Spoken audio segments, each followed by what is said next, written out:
Bonjour madame, bonjour monsieur et bienvenue sur le plateau de Dialogue. La question que nous allons évoquer aujourd'hui est la suivante. Le Québec lavera-t-il plus blanc après la commission Charbonneau? On sait tout ce que ça a remué dans l'opinion publique, dans les perceptions, dans vos réflexions, dans vos engagements communautaires ou militants ou politiques. Le temps est venu peut-être de jauger l'efficacité de cette commission qui a travaillé pendant des mois, qui nous a coûté 45 millions de nos taxes, et pour voir si les changements vont pouvoir s'opérer à la fois dans les réglementations, mais surtout dans l'éthique publique. Pour ça, j'ai invité sur le plateau de Dialogue Claude Bélan, ex-président du Mouvement des Jardins, mais d'abord Thierry Pauchant, qui est professeur à HEC, dont voici la biographie pour commencer. Bonne émission. Thierry Pauchant est un jeune professeur de 62 ans, puisqu'il dirige à HEC la chaire de management éthique dont il est le fondateur et le titulaire. Thierry Pauchant a visité bien des pays et du monde. Né à Roubaix, au pays des Ch'tis, il a poursuivi de brillantes études à Grenoble et à Paris avant d'atterrir pour 10 ans aux États-Unis comme chercheur, enseignant, consultant et gestionnaire. En 1988, il a choisi le Québec comme nouvelle terre d'accueil pour sa famille, son enseignement et sa recherche. Il est aujourd'hui partout reconnu comme spécialiste de la gestion éthique des risques, de la prévention des crises et le développement d'échanges viables et moralement valables.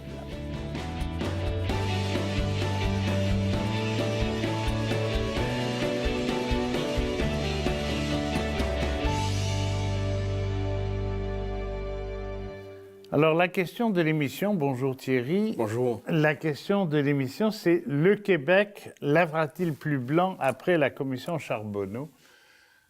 Une réponse spontanée d'abord, on ira au fond des choses après. Bon, je veux dire, je l'espère, mais on va laver, je ne sais pas si ça sera plus blanc, mais la machine va tourner. Oui? Oui.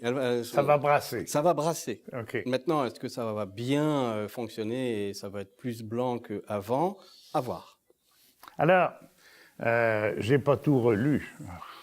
45 millions plus tard, ça fait beaucoup de papier, mais on sent très bien que, en tout cas, c'est ce qui ressort, c'est ce sentiment que c'est pas parce qu'on mettra un gendarme à chaque porte qu'on évitera le vol. Autrement dit, que des mesures comme des textes de loi, des règlements, bien sûr, il en faut, mais c'est très nettement insuffisant comme solution. Hein? Et c'est une théorie que vous défendez. Oui, moi il y a 60 recommandations. Sur les 60, il y en a 57 qui sont réglementaires, structurelles, légalistes. Bien. On devait s'y attendre, puisque la première commissaire est juge, le deuxième est gestionnaire, comptable. Donc, ça va aller dans la structure et dans la loi. Mais pour faire un système moral, il y a deux choses. Le premier, c'est le droit. Et le droit, ça fait des règlements, des structures, c'est coercitif, ça fait des contrôles et ça punit. Mais l'autre côté, c'est l'éthique. Et l'éthique, c'est encourager l'empathie, la conviction, la culture, la communauté, la solidarité. Pour le dire d'une façon simple, le droit s'intéresse à punir l'inhumain et l'éthique à encourager l'humanisme. Bon. Tout simplement parce qu'il n'y aurait pas d'échange réel, comme il n'y aurait pas de bons jeux de cartes s'il y avait des tricheurs. Oui, non, les tricheurs doivent être arrêtés et punis, là, on s'entend là. Okay. Mais, vous savez, une maison, il faut une structure, il faut une charpente, c'est le droit, puis il faut que ça soit confortable à l'intérieur, on a envie d'y vivre, c'est l'éthique. Un langage, il y a une grammaire, c'est sa structure, mais après on peut faire de la poésie aussi, et la poésie dépasse la structure. L'un appelle l'autre, et ce que je regrette dans cette histoire, non, c'est pas que je le regrette, je vais revenir, mais ce que je regrette dans les recommandations, c'est qu'on a surtout appuyé sur le côté réglementaire, punitif, la grammaire. Okay. On a fait des belles poutres. Alors c'est pour ça que je dis, oui, ça va brasser, mais je suis pas sûr, ça va devenir plus blanc. Maintenant, la commission Charbonneau a commencé avec quelque chose de fantastique, Parce que là, on a brassé réellement, ça a été diffusé, et on a fait des émissions de télé où tout le monde suivait ça comme un roman téléfeuilleton, là. Et donc, nous, la population, nous, la culture québécoise, nous avons été imprégnés de ça.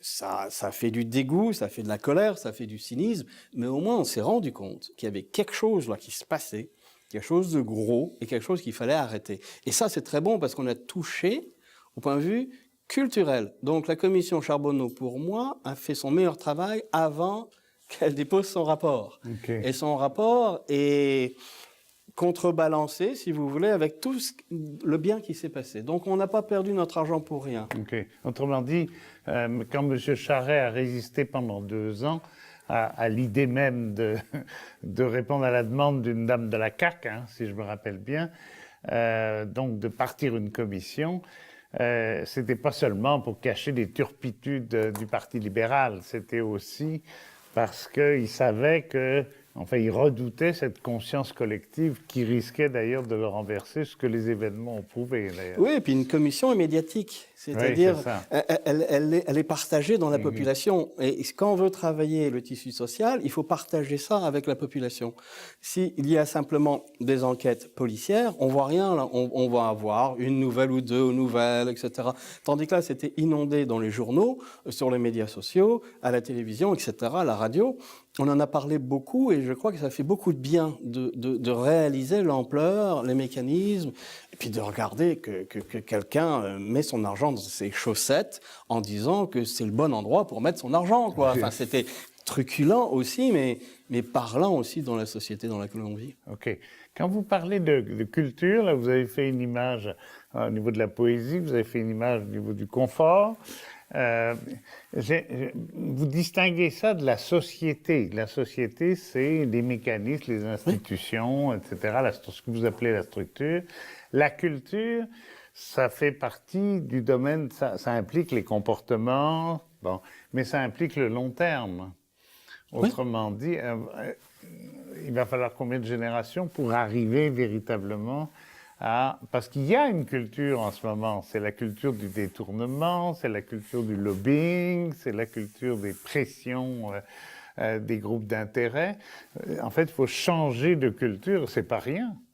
Non, et puis cette culture, comme vous le savez, elle influe aussi sur les mécanismes structuraux, elle influe sur les institutions qu'on se donne.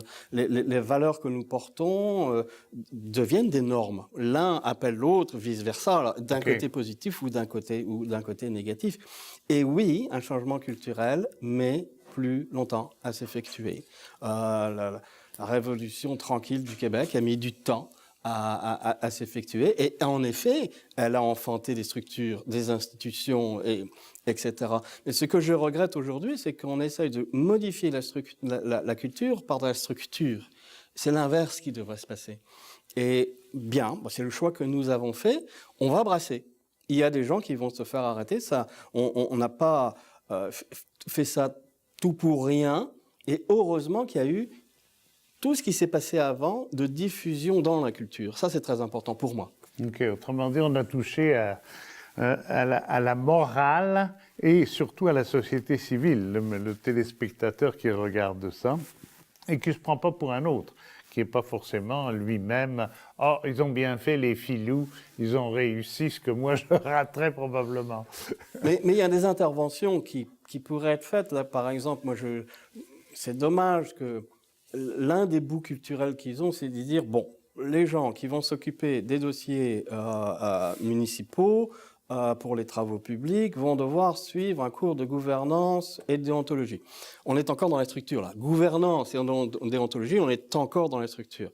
Moi, j'aurais préféré de dire, on va faire des séminaires qui vont utiliser de l'art, qui vont utiliser des films, qui vont utiliser des jeux, qui vont utiliser... Enfin bref, il y a plein de choses qu'on peut faire au niveau pédagogique pour que les gens comprennent qu'on peut faire des affaires propres et que finalement, ça va mieux.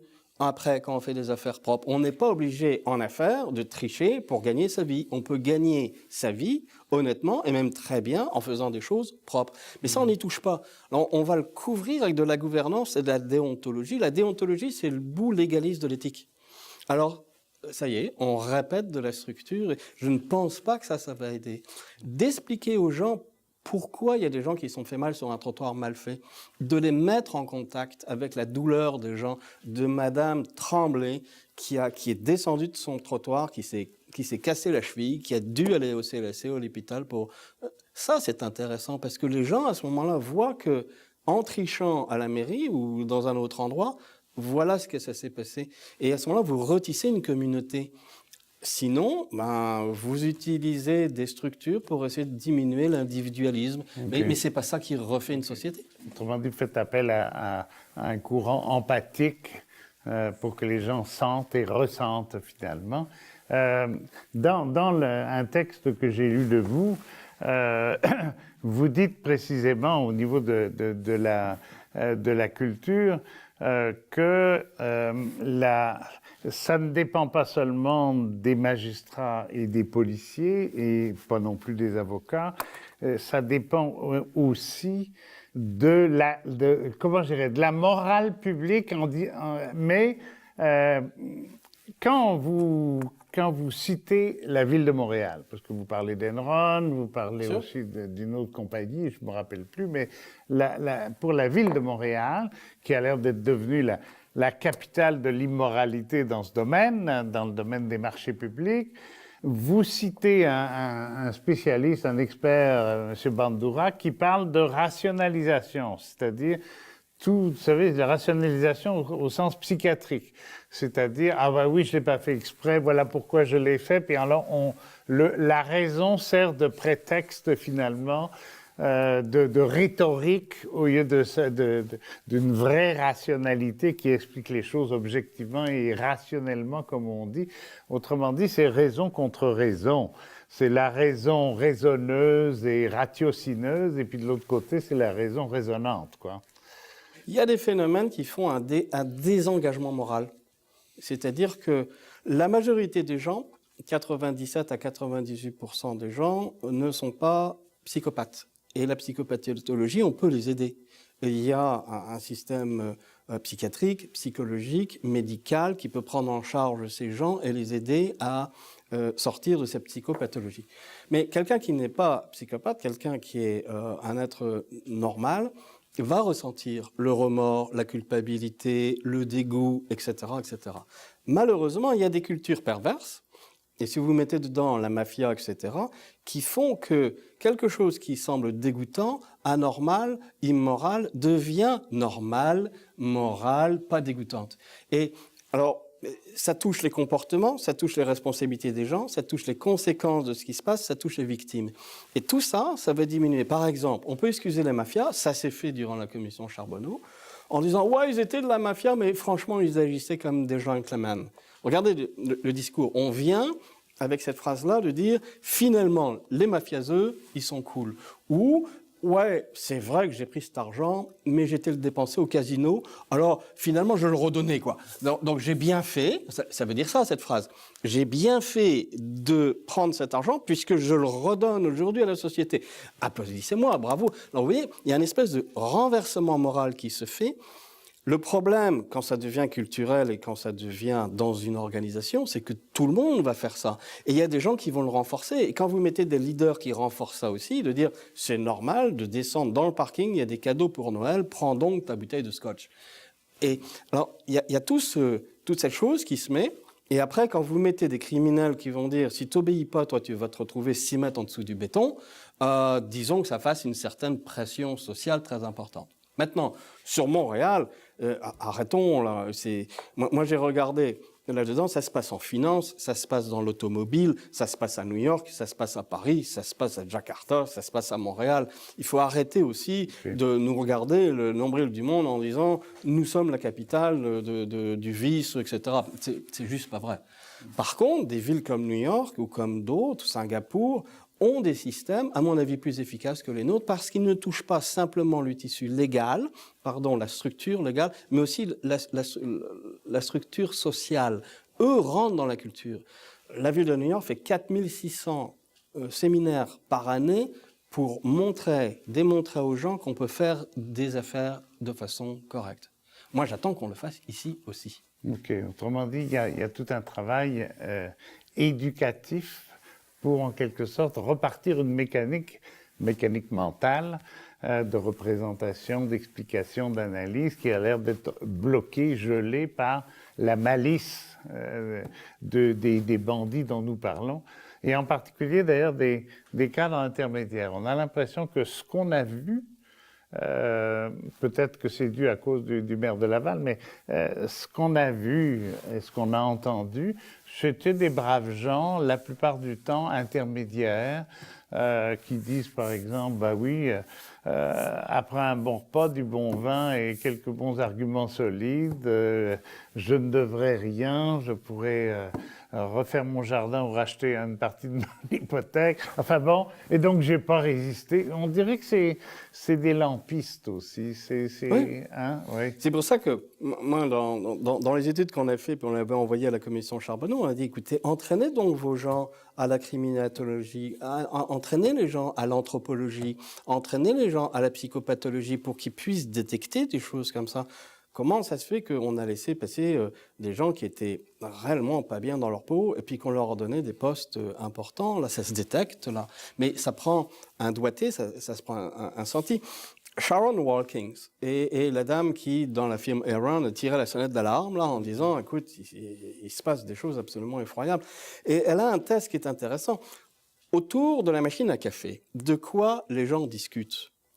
S'ils discutent de la Lamborghini qu'ils se sont achetés, ou d'une voiture allemande très chère, ou etc., c'est assez différent que s'ils discutent en disant on a fait un bon produit, un bon service. C'est-à-dire, réellement, l'amour du métier qu'on essaie de faire, l'expertise, les bons coups qu'on a fait, et de dire regardez, Jean, ce qu'on a fait ensemble, c'est génial, ça. C'est une conversation extrêmement différente de dire je viens de m'acheter une penthouse de 1300 pieds carrés.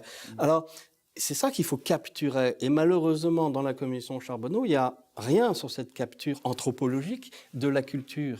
Alors que, quand vous savez ça, ça vous donne, vous, des lumières rouges en disant, il y a quelque chose qui se passe là. Quels étaient les graffitis dans les toilettes? Qu'est-ce que les gens discutent? Quels cadeaux ils se donnent? Tout ça, ça fait partie de l'humain, ça fait partie de leur culture, et c'est ce qu'il faut lire. Malheureusement, on ne nous a pas donné cette lecture. On nous a donné une grammaire, mais pas le texte. Ah, toujours pareil. Hein? C'est une image d'ailleurs que vous empruntez à quelqu'un que vous aimez bien, Adam Smith. Hein? Oui, c'est de lui. Je crois qu'il avait compris ces deux mécanismes et qu'il fallait intervenir sur l'un et sur l'autre. C'est ça qui fait que les droits et les libertés des gens sont garantis par des lois, mais aussi encouragés par la culture. L'un va avec l'autre, et si vous allez trop d'un côté ou trop de l'autre, c'est là où les choses ne vont pas bien. OK, donc c'est pas seulement la peur du gendarme, mais c'est aussi l'éducation à la liberté, finalement. D'ailleurs, on dit d'Adam Smith qu'il était le père du libéralisme au vrai sens du mot, quoi. Dans le libéralisme, de libérer les gens, de leur donner des droits et des libertés, oui, certainement. Pas du tout ce qu'on appelle aujourd'hui le néolibéralisme. Alors, merci Thierry, merci monsieur le professeur. Et nous allons, vous savez que nous avons un deuxième invité tout aussi prestigieux que vous, un peu plus âgé, donc peut-être un peu plus sage, Claude Bélan, que nous allons accueillir maintenant dans le studio. Bonjour, Président. Monsieur Garrett, bonjour. Qui ne connaît pas Claude Bélan? Avocat, directeur général de la Fédération des caisses d'économie, puis président du mouvement Desjardins de 86 à 2000, Claude Bélan a été présent sur tous les fronts, y compris politiques. Par exemple, il a été membre de la Commission sur l'avenir du Québec, la commission Bélanger-Campoux, membre des forums et sommets de l'emploi. Mais il a été et reste surtout, pour nous, un grand défenseur de la mutualité et de la coopération. En avril 2000, il a pris sa retraite, ce qui lui a permis de travailler encore davantage, comme professeur de l'UQAM par exemple, ou à la tête du mouvement d'éducation et de défense des actionnaires. À 83 ans, Claude Bélan a craint publiquement que le mouvement Desjardins ait perdu son âme. En tout cas, il n'a pas perdu la sienne.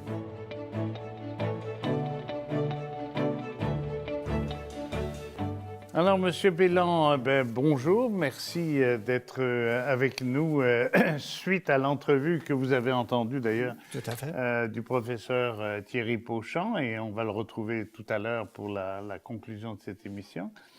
Si je vous ai demandé de venir, c'est parce que je vous ai déjà entendu intervenir, pas seulement en tant que banquier, enfin tout ce qu'on disait de beau sur vos talents de président du Mouvement des Jardins, mais parce que vous raisonnez beaucoup en termes de valeurs. Alors je vais commencer par un exemple qui a défrayé la chronique il y a peu de temps.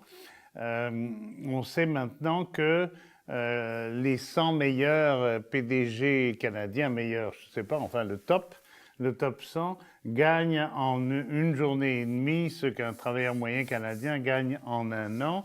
Et je me rappelle vous avoir entendu dire que vous aviez un salaire confortable quand vous étiez au Mouvement des Jardins, et on peut le comprendre, mais que certains ou certaines de vos successeurs en avaient pour 10 ou 15 fois plus en comptant tous les bonnies. Il y a une espèce d'écart là qui crée de l'indécence, même si c'est légitime, si ça a été adopté par des conseils, etc. Oui, c'était pas de la jalousie, mais c'était oui. Un exemple québécois de l'effet du grand basculement du monde qui s'est présenté à la fin des années 70 et plus fortement en 80, que j'ai vécu personnellement parce que j'ai été élu comme président des Jardins en 87, où là, on était dans les grands vents de ce que les gens appelaient la mondialisation, qui a été le basculement du monde sur le plan, pas tellement, moi je dirais, de la gouvernance des entreprises, mais d'abord un grand basculement des valeurs. Vous savez, quand on a eu la Deuxième Grande Guerre mondiale, que les pays se sont réunis en disant « ça n'a pas de sens, 50 millions de morts, on va régler ça ». Bon, ils ont créé l'Organisation des Nations Unies, ils ont rédigé une belle charte des droits de l'homme, la Déclaration des droits de l'homme, dans laquelle on parle de liberté, mais d'une liberté qui ne nuit pas à celle des autres, d'égalité, des droits et des chances, de solidarité, de fraternité, etc. Et on a connu les 30 années glorieuses quand même. Et c'est les économistes qui le disent, c'est pas les sociologues. Mm-hmm. Les économistes disent que ça a été une période extraordinaire. Moi, à compter des années 60, alors j'étais dans la trentaine, et je voyais ce nouveau Québec qui était en train de se dessiner. Aujourd'hui, quand je raconte ça à mes petits-enfants et à quelques-uns de mes arrières qui commencent à comprendre, et que je leur dis que moi, j'ai eu la chance de vivre longtemps. Mon petit-fils, d'ailleurs, m'avait dit il y a 20 ans, quand il m'avait demandé mon âge, je lui avais dit, il m'avait dit « Oh, grand-papa, t'as duré longtemps. » Oui, j'ai duré longtemps, mais ça m'a permis de comprendre, et je vous entendais dire à au professeur Thierry tout à l'heure, ça va prendre du temps avant de créer une nouvelle culture. Mais pourtant, le Québec et le monde ont connu un basculement rapide, très rapide, parce que moi, jusqu'aux années 60, ça a été, je dirais, la plus belle période de ma vie. Peut-être qu'on étouffait dans des règles, des commandements de Dieu et de l'Église, mais quand même, la cohésion sociale était très forte. On peinturait blanc, on lavait blanc. Il y avait des taches noires, mais c'était des péchés capitaux. Okay. Hein? L'orgueil, j'ai la liste, l'orgueil, l'avarice. L'orgueil, l'avarice. L'orgueil, aujourd'hui, la fierté, c'est d'avoir beaucoup de sous. L'avarice, on en fait la gloire. Vous êtes riche, donc vous avez réussi votre vie. L'avarice, ça n'existe plus. Il faudrait biffer ce mot-là du dictionnaire. L'envie. On aimerait bien être aussi riche que l'autre, lui enlever ce qu'il possède, etc., etc. Qu'est-ce qui s'est passé? Qu'est-ce qui s'est passé? Ben, c'est que dans le cours des années glorieuses, le président Nixon s'est fait dire par des économistes, Milton Friedman, etc., les Chicago Boys, il s'est fait dire par ces gens-là, on ne sera jamais capable de nourrir la population mondiale. Ça augmente, ça augmente. C'est pas avec de la social-démocratie qu'on va faire ça. Il faut que l'élément central du développement, maintenant, ce soit l'économie et la finance. Il faut produire au maximum. Et si on veut produire au maximum, il faut donner la liberté totale aux entrepreneurs, aux hommes d'affaires, à ceux qui créent de la richesse. Ce qu'il fallait ceux démontrer. Qui font des vraies affaires, Okay. autrement dit. Alors, ça a fait un basculement incroyable. Le président Nixon a décidé, lui qui était chargé depuis la fin de la Deuxième Grande Guerre, de protéger la stabilité monétaire grâce à l'entente de Bretton Woods. Ouais. Le président Nixon a dit, ben, si c'est comme ça, moi, mon argent américain, je vais la faire évaluer par les marchés.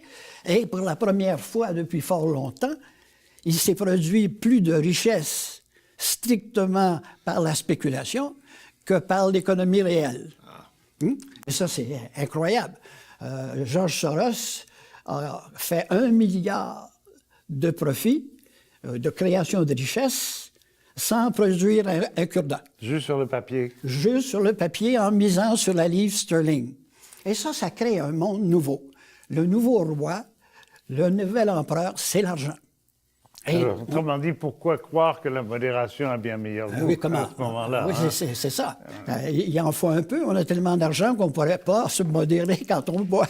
Mais je pense que ça a amené ça a réveillé la cupidité humaine. Ça a vraiment servi à miser sur ce que j'appelle, moi, l'animalité de l'homme. On est revenu au courant primaire de l'Antiquité. Alors, le roi, il n'y avait même pas de citoyens, des sujets du roi. Mais il y avait des grandes familles riches. Mais aujourd'hui, quand vous pensez qu'aux États-Unis, 1% de la population détient 50% du total de la richesse, on n'est pas loin du temps de la royauté. Autrement dit, c'est la régression qui s'est installée. Oui. Hein? Alors, et c'est pour ça que je dis, moi, après la commission Charbonneau, le Québec lavera-t-il plus blanc? Ben, j'y crois pas. Parce que si c'est arrivé, ça, chez nous, c'est que les gens se font justice à eux-mêmes. Hein, le petit ouvrier son fils a besoin d'un ordinateur à l'école, puis il n'a pas les moyens, puis que son patron fait 12 millions par année. Ben pourquoi? Il dit, mon patron, il n'en mourra pas, là. Je vais le prendre, l'ordinateur, puis mon fils va avoir. Et lui, là, c'est un péché. Mais le 8 millions, c'est pas un péché. Hein? Alors, c'est un monde qui bascule complètement, où, finalement, c'est le roi, c'est l'argent qui devient le roi. Tout se justifie. Moi, quand j'ai des amis que je connais, qui ont été nommés et identifiés à la commission Charbonneau, et quand je leur parle, ils disent, « Ben écoute, Bélan, si on n'avait pas fait ça, on serait en faillite. Les autres, ils font ça, puis ils ont les contrats. Si je ne fais pas ça, moi, je vais mourir. » Ah, puisque c'est ça la règle du jeu, je la joue. Okay. Il ne se sent pas coupable. Il se sent être sur la même patinoire. Puis puisque c'est comme ça que ça se joue, je vais jouer le même jeu que vous. Si je ne le fais pas, ben, je vais être sur le banc. Vous faisiez allusion tout à l'heure à Richard Nixon. Ça va me permettre de vous poser une question sur l'État, parce que normalement, l'État, c'est supposé être l'agent du bien commun. Je sais que c'est une définition très idéaliste, mais il est là pour ça. On parlait de corruption de police, de gendarmes tout à l'heure, pour faire respecter la loi et donc pour mieux garder le bien commun au centre du jeu. Autrement dit, ce que ça a entraîné, c'est le dépérissement de l'État, c'est la précarisation des institutions publiques. Et vous savez pourquoi Nixon, puisque c'est lui, quand il a inventé l'évaluation de l'argent sur les marchés des devises, il s'est créé 2 nouveaux piliers de la société. D'abord, beaucoup de liquidités qui ont permis la spéculation. Et cet argent-là, qui était de trop, il fallait bien le faire fructifier. Alors, on a glorifié le crédit. Ah oui. Hein? On a inventé les marges de crédit, on a inventé les cartes de crédit. Jouissez maintenant, payez plus tard. Oui, oui. C'était rendu la nouvelle vertu. Pourtant, moi, quand j'ai commencé dans les caisses dans les années 60, l'épargne, c'était sacré. Et les emprunteurs, quand ils empruntaient pour des raisons un peu futiles, on disait c'est de la mauvaise gestion. M. Desjardins disait, on ne fait que des bons prêts, des prêts productifs pour la famille. Mais aujourd'hui, ce n'est pas ça. On encourage le crédit. Moi, à l'UQAM, il m'arrive de faire des petites expériences et demander aux étudiants qui a des cartes de crédit. Ils en ont tous. Qui en a 2? Oh, la moitié de la classe. Qui en a 3? Ben, il y a quelques-uns. Mais quand je leur dis, mais oui, mais vous nourrissez les banquiers, vous vous plaignez des salaires des banquiers, des profits des banquiers, mais c'est vous qui les nourrissez. Mais M. Belland, on ne peut pas faire autrement si on veut vivre. Le crédit fait partie de sa vie. OK. Est-ce que M. Belland, je ne parle pas en tant que personne, mais en tant qu'agent économique important à la présidence du Mouvement Desjardins, vous aussi, vous ne pouviez pas dire, vous ne pouvez pas faire autrement. Vous avez fini par créer des cartes de crédit aussi. Oui, on a créé une carte de crédit, mais que, pudiquement, dans mon temps, on n'appelait pas une carte de crédit, on appelait une carte de paiement. Ah, OK. Et on disait aux gens, n'oubliez pas, pour ne pas payer d'intérêt, il faut payer dans les 19 jours suivant la réception du compte. On appelait ça, c'était peut-être, mais les gens ne l'ont pas utilisé comme ça. Vous savez, quand on permet aux gens d'obtenir ce qu'ils veulent immédiatement, parce qu'ils ont hâte de l'avoir, ils disent, ben, c'est pas grave quand même si je payais un peu d'intérêt, je vais au moins me satisfaire. Oui, c'est ça. Alors, on a créé, évidemment, un monde où le crédit joue un rôle incroyable. Et j'en viens à l'État. Et même aujourd'hui, l'État est endetté. Alors, l'État, il s'agenouille devant les banquiers. Regardez quand la crise aux États-Unis, le gouvernement a subventionné les banques pour qu'elles survivent à leur fraude. J'ai envie de vous poser une question parce que on parlait de la ville de Montréal tout à l'heure, donc la commission Charbonneau et ce torrent de boue qui a été dénoncé, mais en même temps avoué, j'allais dire, avec même un certain sens des médias. C'était quasiment des bons raconteurs d'histoire.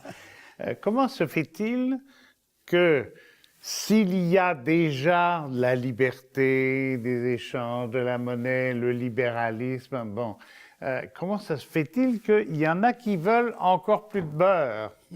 S'ils l'ont déjà, comment ça se fait? Ça, je ne suis pas capable de l'expliquer. Non, mais okay. c'est ridicule. Hein? Souvent, pour essayer d'expliquer ça à mes enfants, aux jeunes, je leur dis, il y a eu un temps où on avait le troc. Si moi, j'avais des producteurs de carottes, mais à un moment donné, j'en avais trop, je changeais ça pour des betteraves. Puis j'ai dit, aujourd'hui, il y aurait des gens qui auraient tellement de carottes qu'il n'y aurait pas de marché. On a inventé un petit bout de papier qui a une valeur, puis qu'on ne réussira même pas à dépenser. C'est ça, mais je veux dire, quand il y a une telle liberté, pourquoi y introduire, je ne parle pas de nous, bien entendu, en plus de la malhonnêteté, du mensonge, de la dissimulation, de la collusion, de la corruption, et j'en parle. Mais le système bancaire canadien, et malheureusement, même certaines coopératives de services financiers sont faites pour les riches. Si vous n'avez pas beaucoup d'argent dans votre compte d'épargne, ben vous avez des frais. Hein? 6,95 $ par mois. Si vous en avez un peu plus, ça ne vous coûte rien. C'est ça. Si vous voulez emprunter 1 million et on sait que vous êtes capable de le rembourser, bien, mon Dieu, vous allez avoir le taux préférentiel.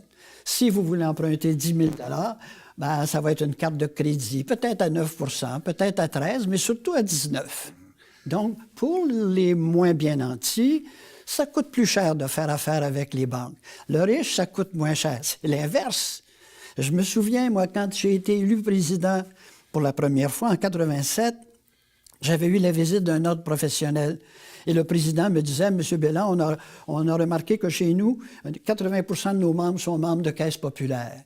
Alors, on trouve ça injuste.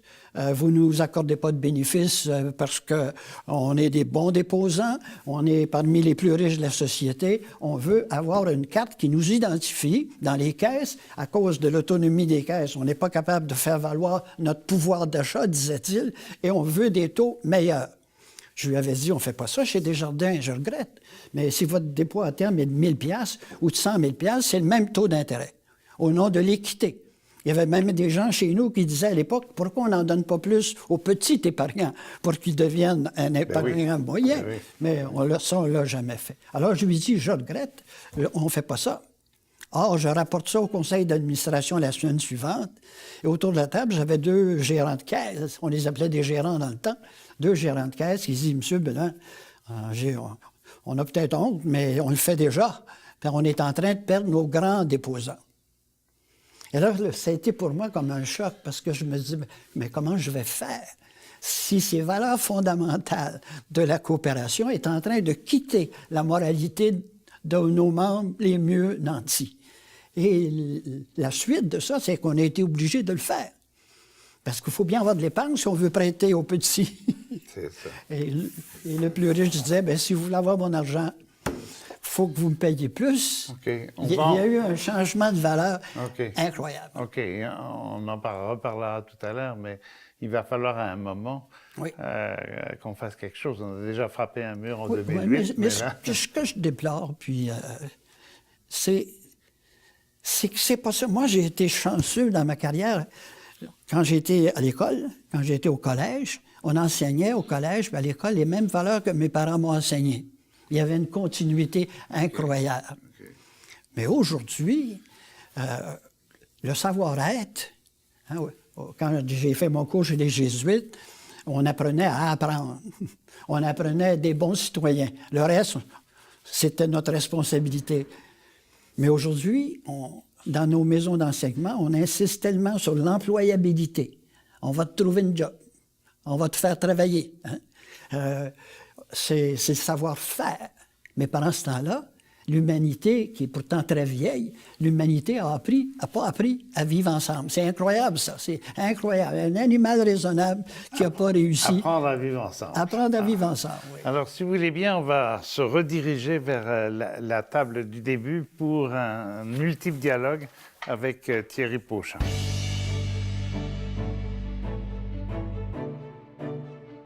Pour nous soumettre vos commentaires et suggestions, n'hésitez pas à nous écrire à l'adresse indiquée à l'écran.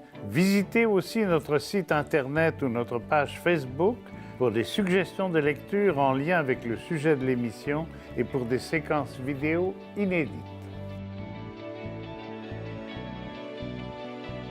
Alors nous voici de nouveau à la même table cette fois. Le président Bélan a écouté Thierry et inversement, Thierry Pauchon a écouté le président Bélan. Donc on va essayer de prendre un peu de recul pour se donner un peu de profondeur, évidemment. La première question que j'ai envie de vous poser, c'est celle qu'on pose depuis le début. Peut-être avez-vous évolué dans votre position là-dessus. Le Québec lavera-t-il plus blanc après la commission Charbonneau à la lumière de ce qu'on en a échangé jusqu'à présent? Voulez-vous commencer? Moi, je vais vous référer à Joseph Stiglitz, qui mérite d'être lu quand on étudie cette question-là. Je vais vous la lire. Il dit, nous sommes à la croisée des chemins. 2 solutions. Nous continuons à faire triompher la cupidité, à même au cœur de nos sociétés, le libre marché, l'obsession du court terme, les déréglementations, la libre circulation des capitaux, responsables des pires dérives du système financier, ou soit que nous acceptions de faire un pas de côté et de considérer les causes fondamentales de notre échec. Et je suis tout à fait d'accord avec ça. Il ne sait pas, M. Stiglitz, mais je suis d'accord parce que le problème, il est fondamentalement là. On n'aurait pas eu besoin de la commission Charbonneau si cette réflexion sur la société n'avait pas été faite. Et puis avec ceux qui causent actuellement toute cette dérive, hein, puis ce triomphe de la cupidité, ça devient ridicule, vous savez. C'est quand quelqu'un décède, puis bon, il laisse une fortune de quelques milliards. Mon Dieu, il a droit à des funérailles à la télévision. C'est un héros. Et les médecins, je sais pas, les gens qui ont sauvé des vies, les gens qui ont été très portés à aider l'humanité, ils n'ont même pas une petite annonce dans le journal de la presse. C'est le monde à l'envers. Hein? On est en train de glorifier ce qui fait le malheur de la majorité de l'humanité. Moi, je voudrais dire une histoire. C'est l'histoire d'un fou qui se tape la tête avec un marteau. Boum, boum, boum. Puis on lui demande, mais pourquoi tu te tapes la tête avec un marteau? Et il dit, parce que ça fait tellement de bien quand j'arrête. Et j'ai l'impression qu'on n'arrête jamais. On est en train de se taper la tête avec un marteau et on continue à taper. Et je vous rejoins tout à fait, M. Belland, de dire il faut arrêter ce jeu-là. Oui. Vous avez, je crois, tout à fait raison de parler des années 70, Nixon, et puis Hayek, et puis Friedman, etc. Mais j'ai l'impression qu'on donne trop de crédit à ces prix Nobel d'économie, parce qu'eux-mêmes, ils ont imité, ils ont copié une stratégie qui s'est passée en 1790. C'est la même histoire avec Thomas Malthus et puis Edmund Burke. Et juste après la Révolution française, ça fait très peur à la monarchie anglaise, très peur à la monarchie anglaise. Ils ont durci. Qu'est-ce que nous dit Malthus? Il nous dit, les pauvres, ça fait trop de bébés. Ils se multiplient trop. Alors, il y a une solution, là. Ils vont mourir, puis on va les laisser mourir.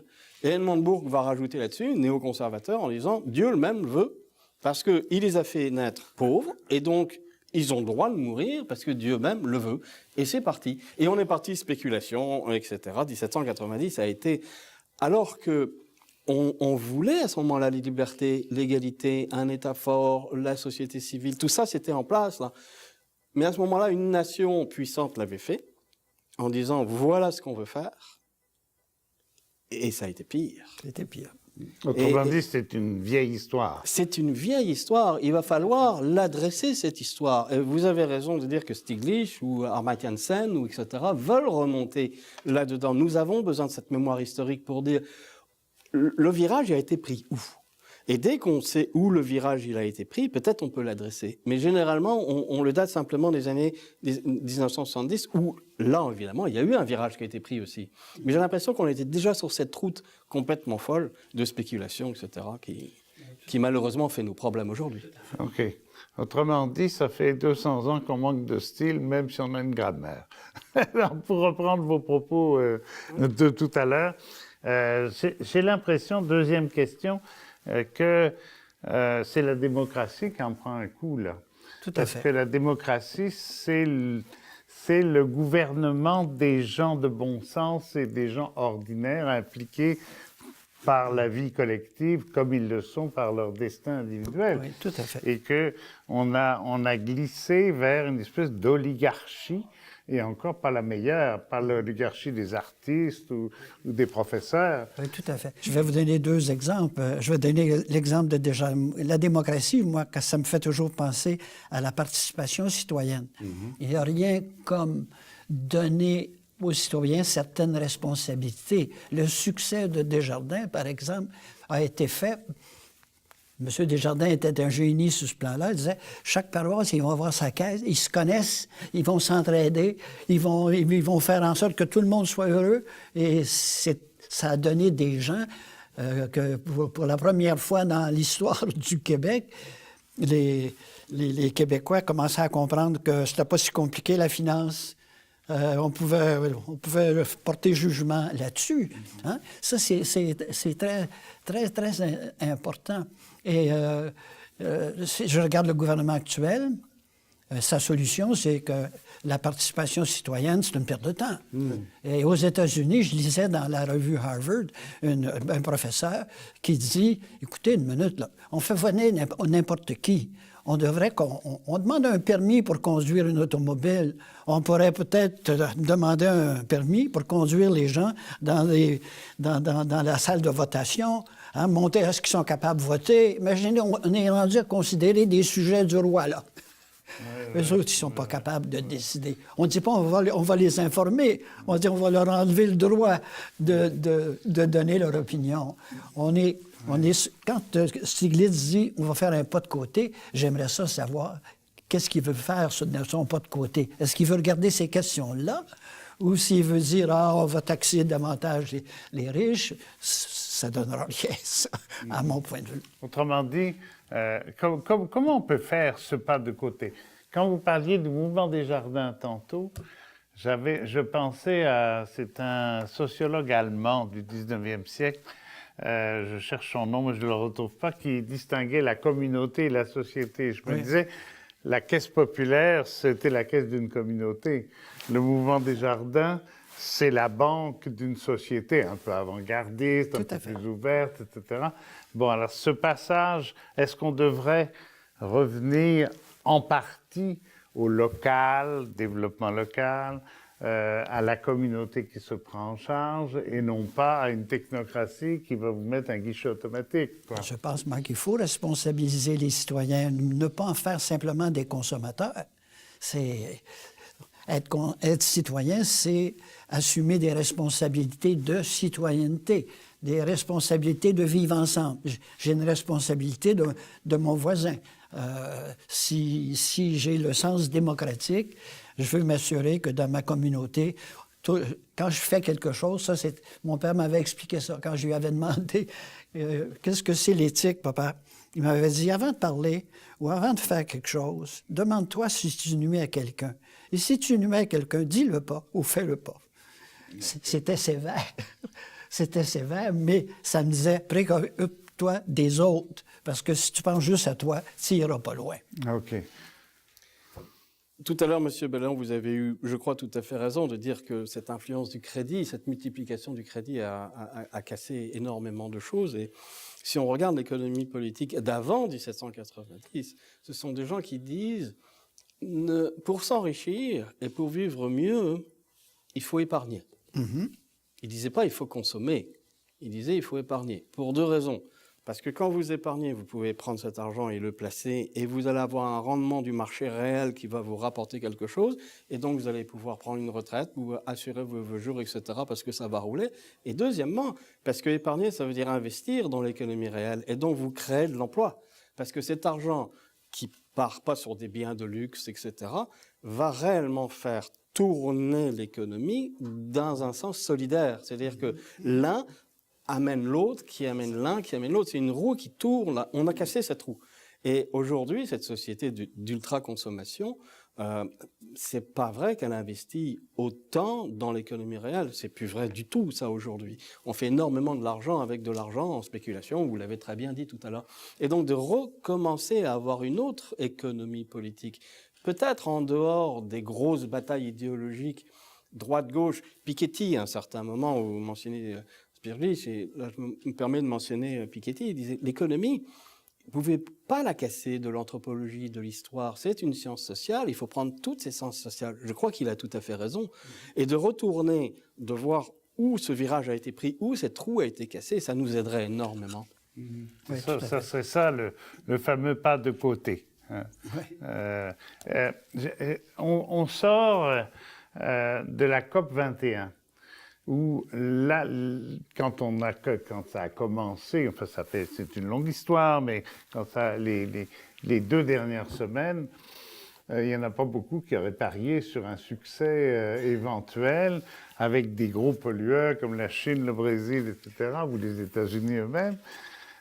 Et puis, voilà que, en partie probablement grâce aux citoyens ordinaires qui agitaient et agissaient dans les couloirs, la pression a tellement monté que même les États les plus coupables, les plus irresponsables, ont fini par signer sans trop de contraintes, mais quand même.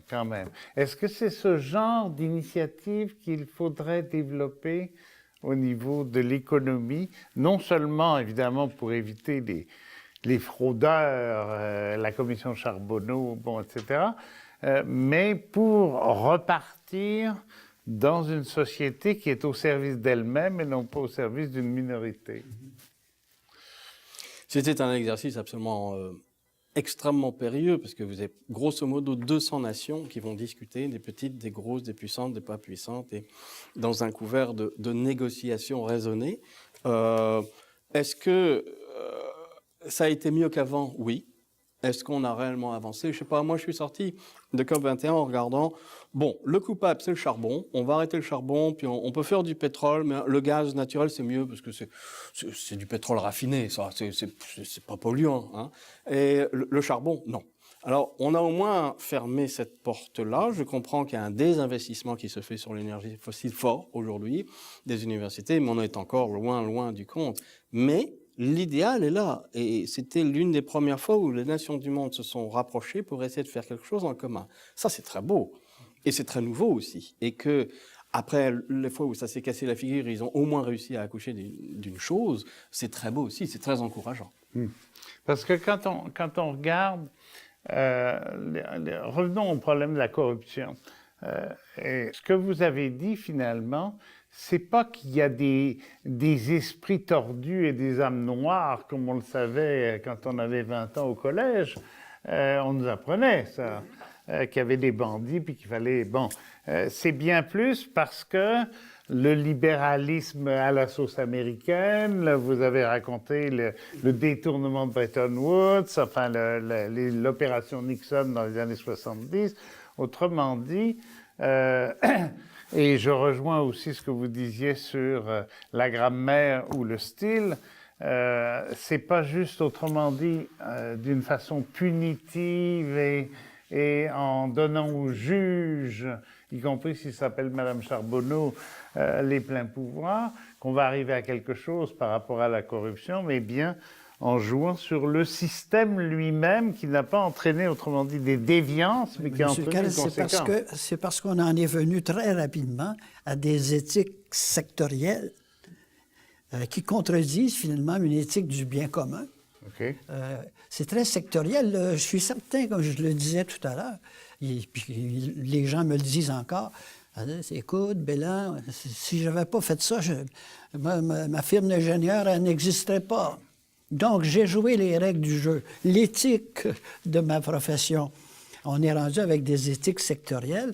On ne se pose même pas de questions. En faisant ça, ce que je nuis à la société, en faisant en sorte d'endetter les gens puis de dire hey, empruntez, j'ai beaucoup de liquidités, puis empruntez, puis même si ça vous coûte 19 et, est-ce que pendant ce temps-là, on me pose la question, est-ce que je suis en train de vicier ou de peinturer moins blanc? Et vous peinturez en noir et en rouge, surtout bien des gens, oui. Hein, parce que vous les endettez profondément, même les États. Alors, on ne s'est pas posé la question. On était fidèle à son éthique sectorielle, donc je suis un bon joueur. OK. Ça, c'est intéressant de voir. Hein, l'éthique, il n'y a d'éthique, autrement dit, que globale. Ben, tout à l'heure, on parlait de désengagement moral. C'est ça. Et nous, ce qu'on avait fait dans l'exercice, on avait planché sur la mairie de Montréal, le système financier international, la grosse crise de 2007-2008, et Enron, qui est une compagnie américaine qui s'est cassé la figure. Mais vous trouvez que ce désengagement vers les comportements, les responsabilités, les conséquences et les victimes, vous prenez les trois histoires, c'est les mêmes mécanismes. Ce sont des gens qui se déresponsabilisent pour des soi-disant éthiques sectorielles, qui ne sont pas du tout des éthiques, mais ça va donner l'illusion que ce que je fais, c'est normal. Et c'est un phénomène qui est global. C'est pas simplement Montréal, là. C'est aussi la finance internationale et c'est aussi une compagnie américaine. Puis on pourrait multiplier. Regardez Volkswagen, là. Je vous parie que on étudierait Volkswagen, on trouverait les mêmes mécanismes. Et c'est à ces mécanismes-là qu'il faut s'attaquer. C'est ça, exactement. Oui. Donc, autrement dit, c'est toujours pareil, hein? Quand on arrive à coincer quelqu'un, il va essayer de se défendre en disant « Oui, mais moi, c'est pas pareil. » C'est tout exactement ça. C'est ça. Okay. Si je n'avais pas fait ça, je me punissais. Oui, hein? C'est ça. Alors pourquoi je me punirais? Lui, il s'enrichit, puis pas moi. Okay. Alors, c'est une question de justice. Autrement dit, il faut revenir à la fois aux communautés dont on parlait tout à l'heure, au lieu de les mépriser et de dire que c'est du passé, et en même temps avoir un sens de l'humanité en général, mais pas en général au sens de la mondialisation. Vous savez, dans la revue d'Harvard, le professeur disait qu'il fallait habiliter les gens à voter, donc ça prenait un permis de voter. En même temps, il questionnait les humanities. Pourquoi dans les universités, on enseigne les humanities, c'est pas productif, ça rapporte rien, ça coûte cher. Hein? Non, vous voyez, alors le savoir-vivre ensemble, le savoir-être, Ça, on n'enseigne pas ça, on perd notre temps. Hein? Je voudrais faire quelques suggestions de lecture en prévenant que, fidèle à mon habitude, je ne me prends pas pour Bernard Pivot et je n'ai pas demandé aux éditeurs québécois et aux diffuseurs de m'inonder de services de presse. Autrement dit, ce n'est pas une revue de mode. Hein, c'est des choses que j'ai lues et que j'ai tirées de ma bibliothèque. Alors, vous prenez quand même beaucoup moins de risques avec ça. Très rapidement, ça n'a pas l'air, mais on parlait de globalité. Sigmund Freud, le malaise dans la civilisation. Un psychologue qui avait des talents de sociologue tout à fait extraordinaires. Hein? Mais à l'époque, la sociologie n'existait pas. C'est une nouvelle édition très intéressante dans la collection Point au seuil. Je ne pouvais pas passer sous silence l'essai de Jacques Grandmaison, essai sur l'état des mœurs au Québec. Disons, au soir de sa vie, voilà un prêtre engagé, alors que chanoine, des fois, ça fait... Non, pour lui, ce n'était pas une couverture, qui dénonce un certain nombre de choses que nous avons évoquées tantôt. Le bien commun, on en parlait tout à l'heure, éloge de la solidarité chez Laborde, Riccardo Petrella, ce fameux Italien qu'on voit moins maintenant, Thierry Pauchon, bien entendu, mais il ne m'a pas donné de... Non, je le dis gratuitement et volontairement. Un livre en collaboration qui s'appelle La quête du sens. Je ne sais pas si j'aurais pas mis, moi, La quête de sens. Alors, comme vous êtes en train de le retravailler, paraît-il, pour une nouvelle édition, vous l'avez dit tout à l'heure. En tout cas, ce n'est pas la quête des sous. Non, dans l'édition, c'est pas le genre. Marcel Gaucher, on peut pas dire que c'est un gauchiste, c'est plutôt un philosophe du libéralisme, mais ça me paraît intéressant, la démocratie contre elle-même. De l'autre côté du miroir politique, donc là vraiment, la gauche française, mais la vraie, pas celle qui est à l'Élysée, Jacques Généreux, La dissociété, très intéressant et très pédagogique, très explicatif. Et puis, j'ai ressorti le dernier livre d'Ivan Illich, c'est un monsieur qu'on devrait relire maintenant. Je ne sais pas si vous vous souvenez de ce jésuite dans les années 60 qui a dénoncé les institutions comme l'école, l'industrie, le travail, enfin le marché de l'emploi. Et son dernier livre qu'il a écrit avec David Cayley, quelques mois avant sa mort, La corruption du meilleur engendre le pire, aux éditions Actes Sud, avec une photo d'ailleurs assez mémorable où on voit Ivan Illich caché le cancer qui va l'emporter, qui lui rongeait la face du côté droit. Voilà, alors merci beaucoup d'avoir accepté cette invitation. Merci aussi de nous avoir écoutés jusqu'au bout avec patience. Nous allons continuer cette émission, mais cette fois sur le mode web. Alors je vous invite à rejoindre notre page Facebook. Les coordonnées vont apparaître sur votre écran et nous allons nous mettre un peu plus encore en mode solution. Merci professeur Pauchon, merci président Bélan. Et à la semaine prochaine.